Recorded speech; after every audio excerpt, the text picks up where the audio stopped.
Il y a 10 ans, le 13 novembre 2015, la France basculait dans l'horreur. 3 commandos terroristes faisaient 132 morts, plus de 400 blessés à Paris et Saint-Denis, laissant un pays traumatisé. Bonjour Denis Péchanski. Bonjour. Merci d'être avec nous. Vous êtes historien spécialiste de la mémoire collective. Vous coordonnez le programme 13 novembre, une étude du CNRS et de l'INSERM qui évalue les conséquences de ces attentats. Quelques entretiens sont publiés dans ce livre chez Flammarion. Est-ce que vous pouvez nous dire rapidement en quoi consiste d'abord ce programme au long cours? Alors ce programme que je copilote, et c'est significatif, avec un neuropsychologue, Francis Eustache, d'où l'association avec l'INSERM et puis avec l'Université Paris 1. En fait, c'est un travail qu'on avait fait sur d'autres terrains depuis des années sur la mémoire, considérant qu'il fallait travailler ensemble sur cet objet qui associait mémoire individuelle, mémoire collective, qu'il était impossible de comprendre pleinement la mémoire collective, qui était mon domaine, si on ne voyait pas ce qui se passait dans le cerveau, et inversement pour Francis. Et donc, après le 13 novembre, on s'est dit, bon, on doit réagir avec nos armes, celles de la connaissance et de la recherche, et on a lancé un programme de 12 ans, 2016-2028, transdisciplinaire. Donc ça veut dire que pendant 12 ans, vous rencontrez 1000 personnes qui sont un échantillon de la société, qui ont été touchées de près ou de loin par cette nuit d'horreur. Alors ça, c'est l'un des premiers volets, effectivement. Celui dont je m'occupe plus spécialement, c'est l'étude 1000. On avait dit, bon allez, on va enregistrer 1000 personnes avec l'INA, avec le CPAD, les images de l'armée, 4 fois en 10 ans, ce qui fait aussi. L'autre caractéristique de notre travail, c'est le longitudinal pour voir l'évolution de la mémoire.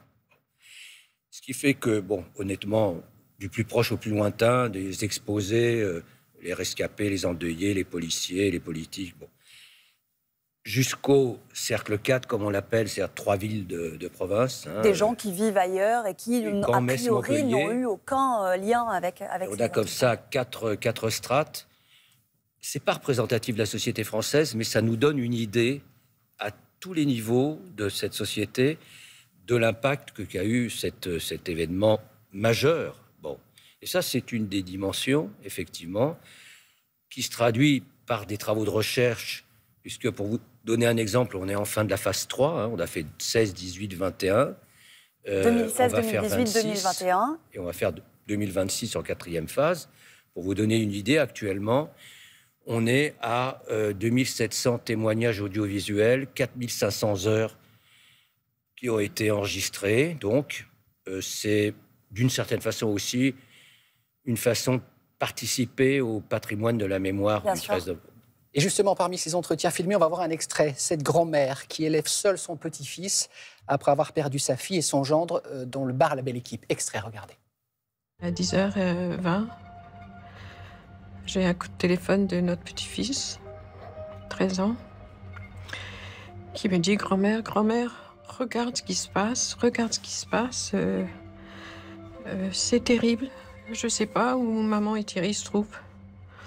Je suis triste de mon petit-fils maintenant, qui va avoir 16 ans la semaine prochaine. C'est très difficile d'être seule avec lui. » Vous-même, vous avez mené 150 entretiens.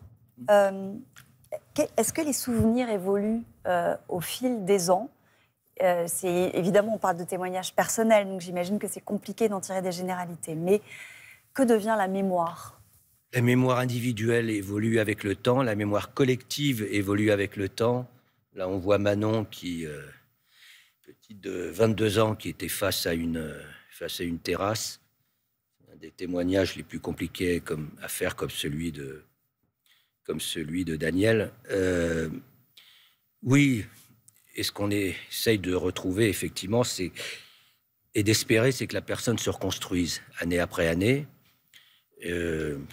Vous l'espérez? Est-ce que vous le constatez à travers ces entretiens ou est-ce que c'est très lent? On constate, mais la douleur est toujours là. C'est-à-dire que le principe du trauma, et là c'est l'autre volet sur lequel on travaille, sur le trouble de stress post-traumatique, pour ces personnes qui ont été exposées, c'est la présence du passé dans le présent comme présent. Il vous envahit complètement, avec des images intrusives qui viennent complètement décontextualiser. C'est un canon de Kalachnikov, c'est une flaque de sang, sont des odeurs aussi, ce sont des bruits, et ça vous revient tout le temps. Ce qui fait qu'on fait tout pour éviter cette venue. Donc on ne va plus au restaurant, on ne va plus évidemment dans les salles de spectacle. On ne va plus, pendant très longtemps, on ne prend plus les transports en commun. Bon. Et toutes les thérapies sont fondées sur la même base, c'est-à-dire on doit renvoyer l'événement où il doit être, dans le passé.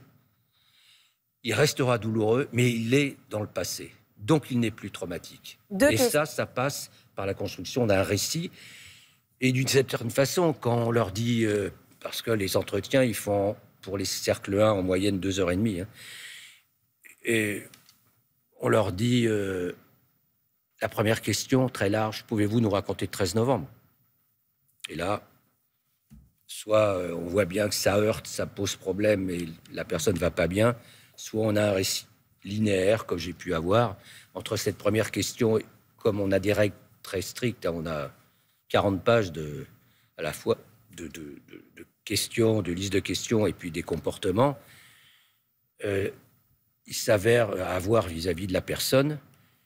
En particulier, on n'interrompt pas la personne, on ne corrige pas la personne parce que l'erreur nous intéresse autant que la réalité de l'événement.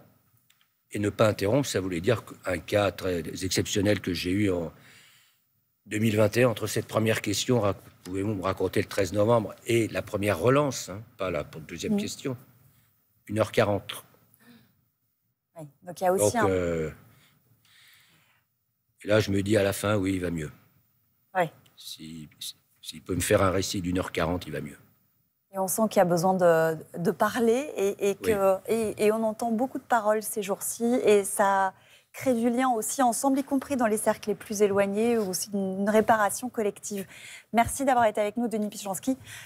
Certains ont accepté de témoigner dans un documentaire. Mais, il y a ce livre-là. Voilà. Et ce livre, c'est important parce que la singularité, c'est que c'est une image de la société française. Ce sont des sondages qu'on a opérés 8 fois en 8 ans avec le Credox, qui permet aussi de voir l'évolution, non pas de la mémoire individuelle, mais de la mémoire collective. C'est ça, et c'est une valeur historique, puisque sans nul doute, ces événements entreront aussi dans les livres d'histoire. Merci d'avoir été avec nous.